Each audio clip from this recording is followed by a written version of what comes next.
அனைவருக்கும் வணக்கம். மனிதரை மிஞ்சும் ஆன்மீக சேனலில் இன்றைக்கி பார்க்கக்கூடிய பதிவு சிவனுடைய அருளை பரிபூர்ணமாக பெறக்கூடிய ஒரு நாள் அப்படின்னு நம்ம பார்த்தோம்னா சிவராத்திரி. இந்த சிவராத்திரியின் சிறப்புகள் என்ன? இந்த சிவராத்திரி எந்த நாள் வருகிறது? இந்த சிவராத்திரியின் விரதம் எப்படி இருப்பது? இதை பற்றிய தகவலை தொடர்ந்து பார்க்கலாம். சிவபெருமானுக்கு எத்தனையோ திருநாமங்கள் இருந்தாலும் கூட அவற்றில் மிகவும் உயர்வானதாக இருக்கக்கூடியது அப்படின்னு நம்ம பார்த்தோம்னா மகாதேவன் அப்படின்ற திருநாமம் தாங்க. இந்த மகாதேவன் அப்படிங்கும் பொழுது கடவுள்களுக்கு எல்லாம் தலைவன் அப்படின்ற பொருள் இருக்குது. சிவாய நம அப்படின்னு சிந்திப்பவர்களுக்கு அபாயம் ஏற்படாது அப்படின்னு சொல்லுவாங்க. அப்படி கர்ம வினைகளில் இருந்தும் அனைத்து விதமான துன்பங்களில் இருந்தும் விடுபடுவதற்கு சிவனே கதி அப்படின்னு நம்ம சிவபெருமானை சரணடைவதற்கு ஏற்ற ஒரு நாள் அப்படின்னு இந்த மகா சிவராத்திரி நாளை நம்ம சொல்லலாம். மகா சிவராத்திரியோடைய சிறப்பு அப்படின்னு நம்ம பார்த்துக்கிட்டோம்னா, சிவராத்திரி நாளில் தான் சிவனை வழிபட்டு பார்வதி தேவியும் தேவர்களும் வேண்டிய வரங்களை பெற்றாங்க அப்படின்னு சொல்லி புராணங்கள் சொல்லுது.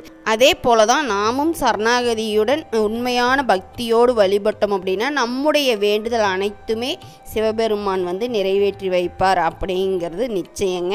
இந்த சிவபெருமானுக்குரிய அஷ்ட விரதங்களில் மிகவும் முக்கியமானதாக சொல்லப்படுறது தான் இந்த மகா சிவராத்திரி விரதம். சிவபெருமானின் அருளை பெறுவதற்குரிய மிக முக்கியமான விரதங்களில் ஒவ்வொரு மாதமும் தேய்பிறை சதுர்த்தசி திதியில் வர்றது தாங்க மாத சிவராத்திரி அப்படின்னு சொல்லுவோம். மாசி மாதத்தில் தேய்பிறை சதுர்த்தசியில் வருவது தான் மகா சிவராத்திரி அப்படின்னு சொல்லி நம்ம எல்லா சிவபக்தர்களுமே ரொம்பவும் கோலாகலமாக கொண்டாடுவாங்க. விழாக்கள்லேயே மகா சிவராத்திரி விழா ரொம்ப முக்கியமான ஒரு விழாங்க. மிகவும் முக்கியமாக முப்பெரும் தேவர்களில் ஒருவரான சிவபெருமானுக்குரிய ராத்திரியாக தான் இந்த சிவராத்திரி விழா கொண்டாடப்படுது. இந்த ஆண்டு மகா சிவராத்திரி விழா எப்பொழுது வருது அப்படின்னு பார்த்துட்டிங்கன்னா மார்ச் மாதம் 8ஆம் தேதி கொண்டாடப்பட இருக்குதுங்க. 8ஆம் தேதி இரவு 8:20 தொடங்கி மார்ச் 9ஆம் தேதி மாலை 6 மணி வரைக்கும் இந்த திதியானது இருக்குது. 8/3/2024 அன்னைக்கு இரவு 8:30 அதுக்கப்புறமா சிவராத்திரி பூஜை துவங்கிறது அப்படிங்கிறது ரொம்ப சிறப்பான ஒரு பலனை நமக்கு கொடுக்கும். இந்த சிவராத்திரி கொண்டாடப்படுவதற்கான காரணம் அப்படின்னு நம்ம பார்த்துக்கிட்டோம்னா, தேய்பிறை சதுர்த்தசி திதியை மகாநிசி அப்படின்னு குறிப்பிடுவாங்க. அதாவது அமாவாசைக்கு முன் வரும் இரவு 11:36 முதல் 12:24 வரையிலான பூஜை செய்வது மிகவும் உயர்வானதாக சொல்லப்படுதுங்க. இந்த மாசி மாதத்தை மகா மாதம் அப்படின்னும் இந்த மாதத்தில் வரும் சிவராத்திரி தான் நம்ம மகா சிவராத்திரி அப்படின்னு நம்ம கொண்டாடுறோம். ராத்திரி அப்படிங்கும்போது பொதுவாகவே இரவு பொழுதை குறிக்கக்கூடியது அப்படின்னு எல்லோருக்குமே தெரியும் இல்லைங்களா? ஆனால் ராத்திரம் என்ற சொல்லுக்கு அறிவு அப்படின்ற ஒரு பொருள் இருக்குதுங்க.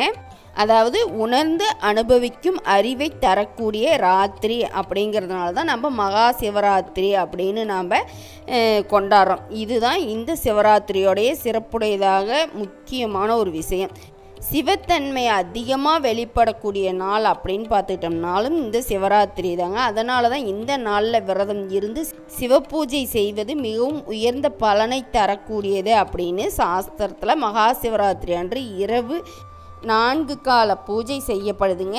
மகா சிவராத்திரி விரதம் இருக்கும் முறை அப்படின்னு பார்த்துட்டிங்கன்னா, சிவராத்திரி அன்னைக்கு இரவு முழுவதுமே கண் விழித்து சிவ வழிபாடு செய்யணுங்க. அபிஷேகம் ருத்ராபிஷேகம் செய்து சிவமந்திரங்களை உச்சரித்து சிவபெருமானின் அருளை பெறலாம்.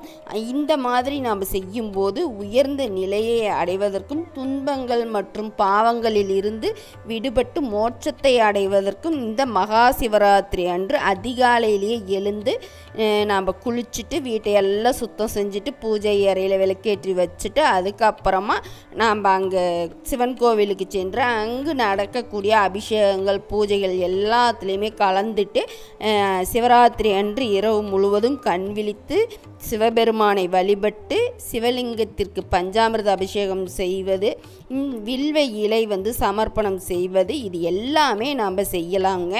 மகா சிவராத்திரி நாளில் எத்தனை முறை முடியுமோ அத்தனை முறை பஞ்சாட்சர மந்திரமான ஓம் நம சிவாய இந்த மந்திரத்தை நம்ம உச்சரிக்கலாங்க.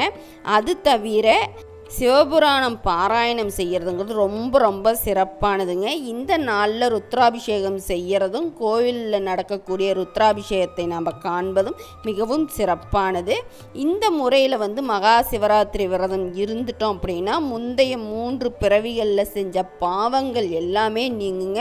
மனக்கவலைகள் ஏதாவது இருந்துச்சு அப்படின்னாலும் அதுவும் நீங்கும். அதோடு மட்டும் இல்லாமல் வாழ்க்கையில் அனைத்து விதமான இன்பங்களும் உயர்வும் நமக்கு கிடைக்குங்க.